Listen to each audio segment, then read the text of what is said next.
Mega DSC 2025 అంటూ ఆశలు రేకెత్తించిన చంద్రబాబు సర్కార్ నయవంచనకు పాల్పడిందని ఉపాధ్యాయ అభ్యర్థులు ఆగ్రహం వ్యక్తం చేస్తున్నారు.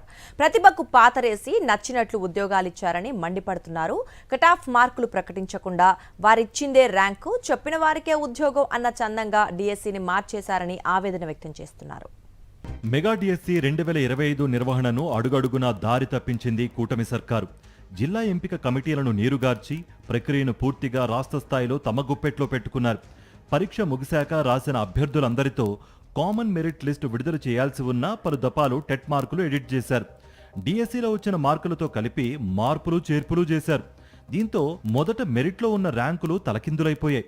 చివరిగా ఇచ్చిన మెరిట్ లిస్టులోనూ ఓపెన్ కట్ ఆఫ్, సామాజిక వర్గాల ఆధారంగా మెరిట్ కట్ ఆఫ్ మార్కులు ఎక్కడా ప్రకటించిన దాఖలాలు లేవు. వివిధ సామాజిక వర్గాల రిజర్వేషన్లలో కేటగిరీల వారీగా నోటిఫికేషన్లో ప్రకటించిన పోస్టుల సంఖ్యకు అనుగుణంగా SC, ST, BC, EWS, OC అభ్యర్థుల మెరిట్ను సైతం విడుదల చేయాలి. ఆ తర్వాత లోకల్ మెరిట్ ఎంపిక చేపట్టాలి.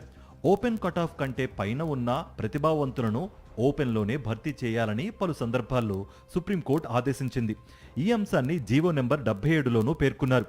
కానీ ఏ విధానం అనుసరించారో, ఎలా చేశారో పరీక్ష రాసిన ఒక్క అభ్యర్థికి కూడా అర్థం కాకుండా చేసింది ఈ కూటమి సర్కారు. డిఎస్సిలో పోస్టుల ఆధారంగా అమలు చేయాల్సిన వివిధ సామాజిక రిజర్వేషన్లను దారి తప్పించారు.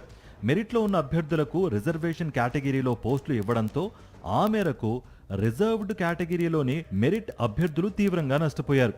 ఇక హారిజాంటల్ రిజర్వేషన్ అమలులోనూ తీవ్ర నిర్లక్ష్యంగా వ్యవహరించారు.